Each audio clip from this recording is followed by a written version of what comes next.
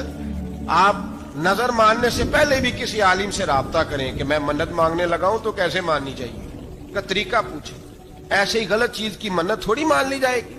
12 لامدام برسر مطلب حضرت ابراہیم کے لیے آگ جلائی گئی، 45 فٹ اونچی آگ ہے، پرندہ بھی اوپر سے گزرتا ہے تو نیچے گر جاتا ہے جل کے، اتنے دن لگا کے آگ جلائی گئی۔ اب حضرت ابراہیم کو جلایا جانے لگا ہے۔ یہاں تو موجیں ہیں نا، جو کسی ادارے کا سربراہ ہے اس کے لیے موج ہے، کسی جگہ آفیسر بن گیا تو موج ہے، پیر صاحب کے لیے موج ہے، علامہ صاحب کے لیے موج ہے، خطیب صاحب کے لیے موج ہے۔ جلنا کس کو پڑتا ہے؟ وہ علی کوئی نہیں رہا اللہ، ماشاءاللہ وہ لوگ گزر گئے جو تکلیفیں سہ کے کام کرتے تھے، گزر گیا زمانہ۔ حضرت سیدنا ابراہیم علیہ السلام کو جلایا جانے لگا ہے تو اب اتنی بڑی آگ ہے تو ڈالیں کیسے؟ شیطان نے تجویز دی کہ منجنیق بناؤ، منجنیق، بڑے بڑے بانس باندھ کے ان کے نیچے رسا باندھو۔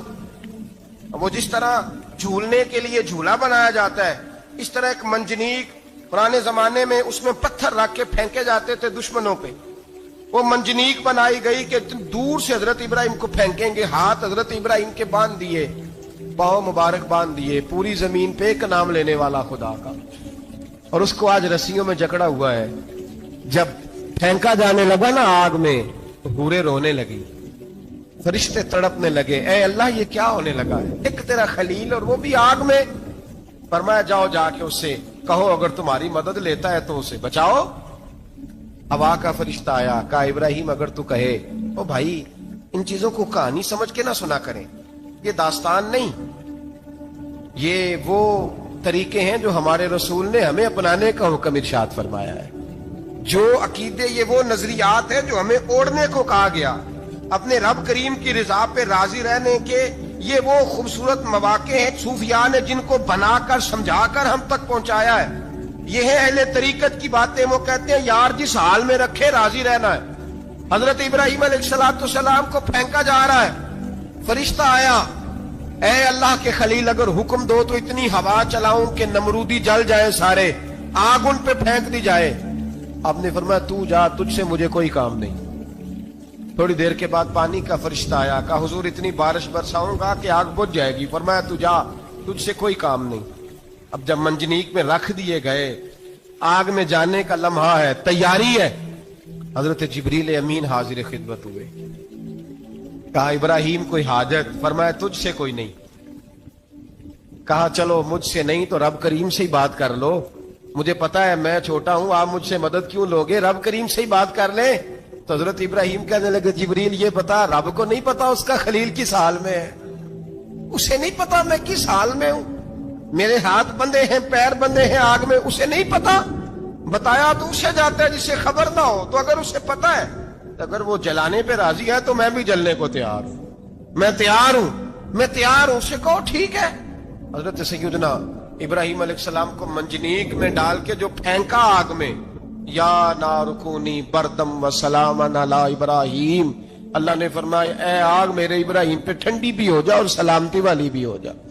حضرت ابراہیم کو 2 فرشتوں نے بٹھا دیا زمین پہ، پھول کھلے ہیں، کونپلیں مہک رہی ہیں، کلیاں خوشبو دے رہی ہیں۔ حضرت ابراہیم نے سر سجدے میں رکھ دیا، سبحان اللہ والحمد للہ ولا الہ الا اللہ واللہ اکبر۔